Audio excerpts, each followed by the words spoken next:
Bonsoir à tous et bienvenue dans un nouvel épisode de Hail.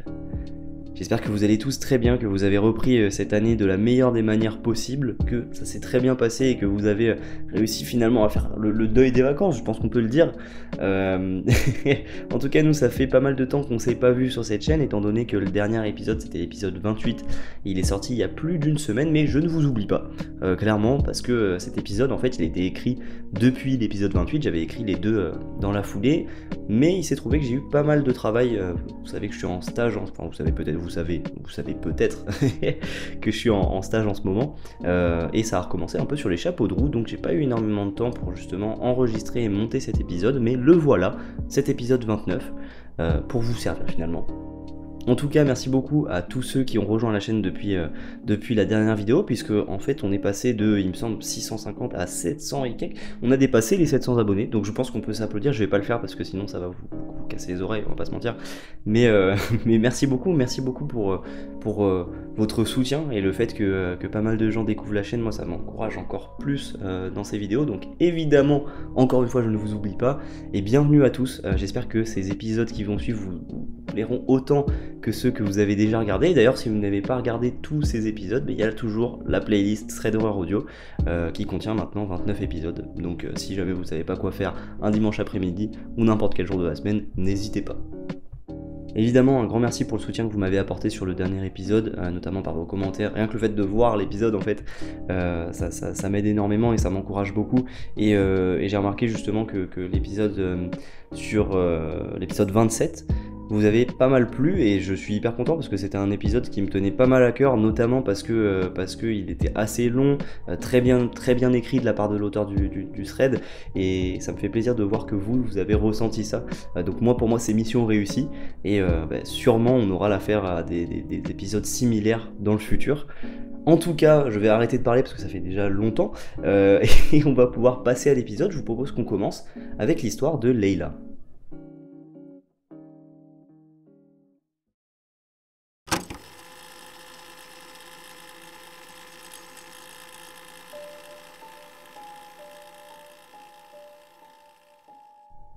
L'histoire que je vais vous raconter aujourd'hui, c'est donc celle de Layla, et elle se déroule il y a quelques années, lorsqu'elle avait 20 ans. Nous sommes manifestement en été, et Nicolas, un très bon ami à elle, l'invite à partager avec sa famille un road trip. Rares sont les personnes qui n'aiment pas voyager, clairement, et personnellement, rien que le mot road trip, moi c'est... n'en dis pas plus, je fais ma valise. Un peu d'ASMR sur ce... Comme ça. Bon bref, c'est pas la question. Et c'est un peu le cas de Layla aussi, et bien évidemment elle adore voyager et elle accepte. Alors on connaît pas le pays dont est originaire Layla, mais leur destination c'est un concert dans un pays voisin, ce qui forcément prend plusieurs jours de trajet, mais ça tombe très bien puisque la famille de Nicolas possède un camping-car qui offre assez de place pour tout le monde, et la nuit, cela permet à tout le monde, y compris ceux qui conduisent, de passer une bonne nuit de sommeil. Leur premier jour de voyage se déroule et arrive la soirée alors que le groupe n'a pas encore franchi la frontière, donc il reste encore de la route après ça. Et justement, ils décident de s'arrêter pour la nuit dans le premier camping qu'ils trouvent. C'est un camping gratuit que Layla nous décrit comme très sûr, familial et somme toute très agréable, ce qui fait que l'ambiance est vraiment très apaisée, personne n'est stressé, c'est un très bon début de vacances. Après avoir mangé et passé un dernier moment tous ensemble, tout le monde se prépare pour aller se coucher, sauf Layla qui décide de partir se balader avant de dormir, histoire de prendre un peu l'air. Il est 11h du soir et Layla nous précise que leur camping-car se trouve alors juste à côté de la plage, donc elle se dirige tranquillement vers l'eau pour y tremper ses pieds et prendre un peu de temps seule avec elle-même. En fait, elle a vraiment besoin de ce genre de moment où elle est seule, et je la comprends totalement. Et là, c'est encore plus que d'habitude parce que même si Nicolas et sa famille sont géniaux, ils sont toute la journée dans le camping-car et ça laisse peu de place à la solitude. Sur la route, Layla passe devant une cabane de plage et c'est un détail qui va être important pour la suite. Elle arrive finalement au niveau de l'eau et elle reste là, debout, à penser et à profiter de la sensation de l'eau froide qui vient régulièrement recouvrir ses pieds pour se retirer et recommencer encore et encore.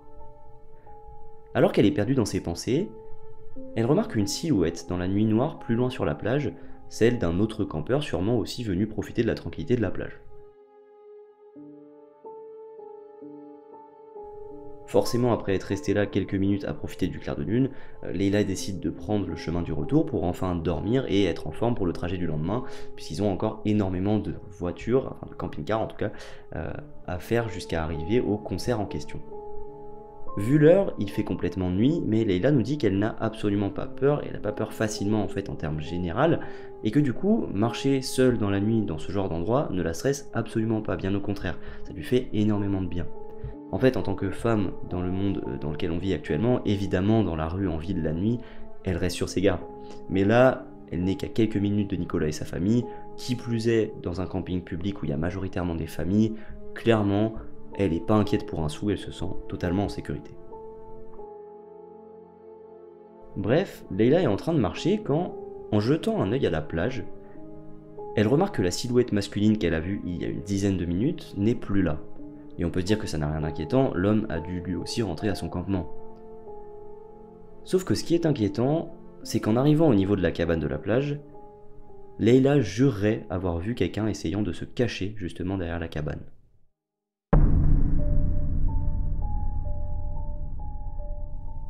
Elle en est certaine, il y a quelqu'un qui l'observait, il y a quelques secondes et surtout à quelques mètres d'elle. Elle commence doucement mais sûrement à avoir peur, tous ses sens se mettent immédiatement en alerte, et elle réagit très vite en comprenant qu'elle est peut-être en danger, ce qui la pousse à appeler son ami parce qu'elle sait qu'il ne dort pas encore à cette heure-ci. En la gardant à l'œil, Leïla s'éloigne de la cabane avec Nicolas au téléphone en parlant intentionnellement fort du fait qu'il va la rejoindre. Au final, elle a pris un bon coup de pression, mais elle arrive en toute sécurité jusqu'au camping-car, où elle se précipite dans son lit. Elle nous dit qu'elle n'a pas raconté à Nicolas et sa famille cet incident parce que, même si elle a vraiment eu très peur, elle sait très bien qu'il peut y avoir des milliers de raisons très rationnelles et qui n'impliquent pas de menace à ce qu'elle a vu. Et en plus de ça, cet incident n'a pas trop marqué Leïla et le reste du road trip s'est très bien déroulé et fin de l'histoire. Ou presque. Parce qu'à peu près un an après, Leïla est en train de parler avec Nicolas du voyage et il se rappelle les souvenirs incroyables qu'ils en ont et au bout d'un moment, Leïla dit « Ah, je me souviens aussi, il m'était arrivé un truc hyper bizarre ». Et donc elle raconte à Nicolas cet épisode de la personne qui se cache derrière la cabane et il a une réaction un peu flippante, il devient tout pâle. Nicolas lui répond que c'est un peu effrayant comme déclaration parce qu'il y a quelques mois, alors que toute la famille prenait leur petit-déj en famille, son frère leur a raconté la chose suivante. La même nuit, après que Leïla est partie se coucher, le frère de Nicolas s'est levé pour aller boire un verre d'eau, probablement réveillé par Leïla qui était rentrée quelques minutes plus tôt. Et au moment où il est passé devant la fenêtre juste à côté de son lit, il a trouvé un homme qui regardait à l'intérieur du camping depuis l'extérieur.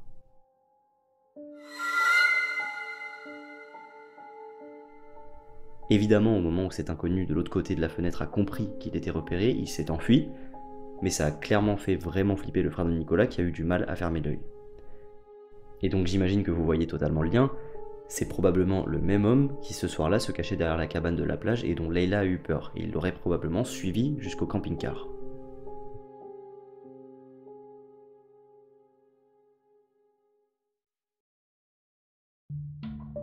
Voilà, on est à la fin de cette histoire, et j'avoue que la mécanique de découvrir après coup que quelque chose de vraiment flippant s'est passé, moi elle me fait toujours autant d'effet.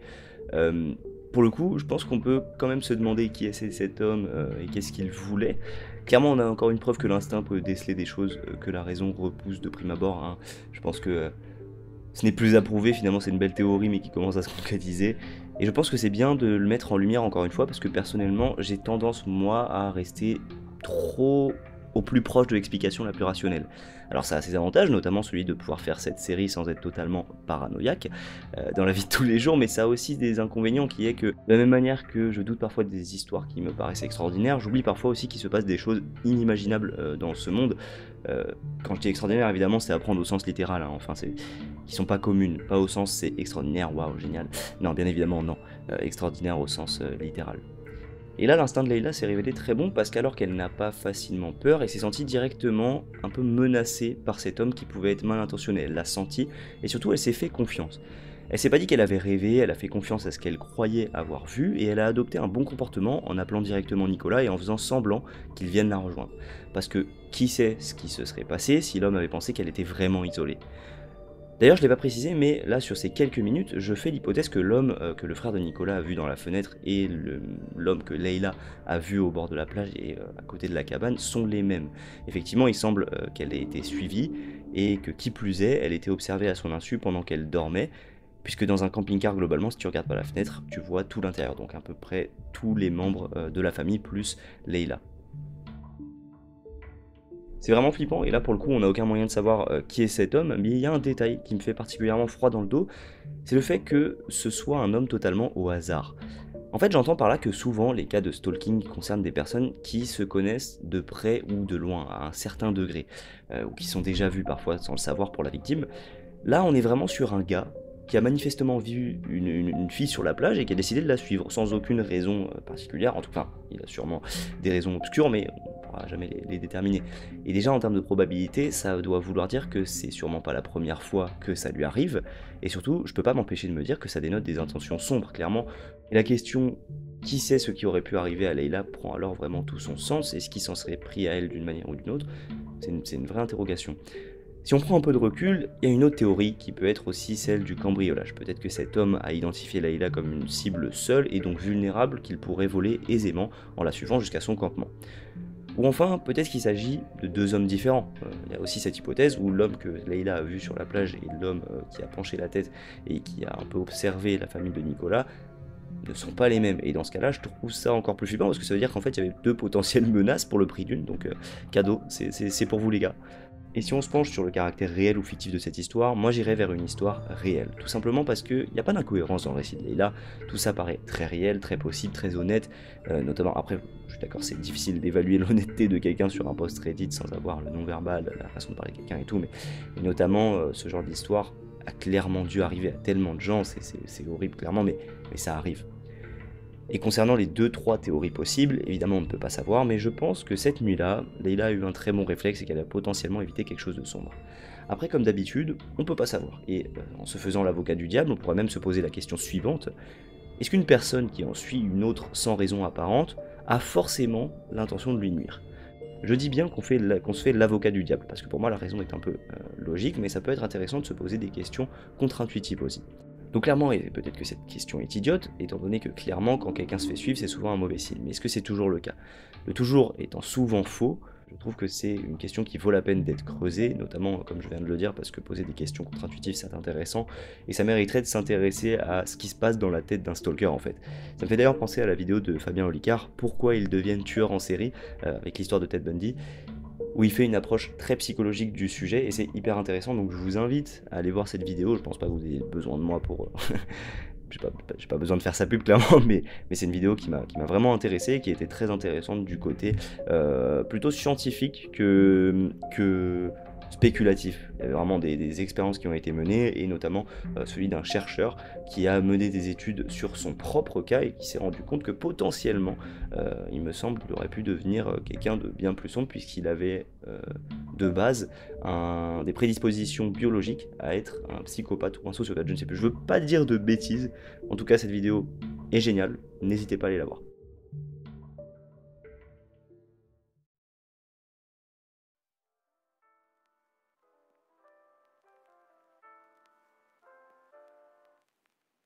Cet épisode de Hale touche maintenant à sa fin, j'espère vraiment qu'il vous a plu et que vous avez frissonné avec moi.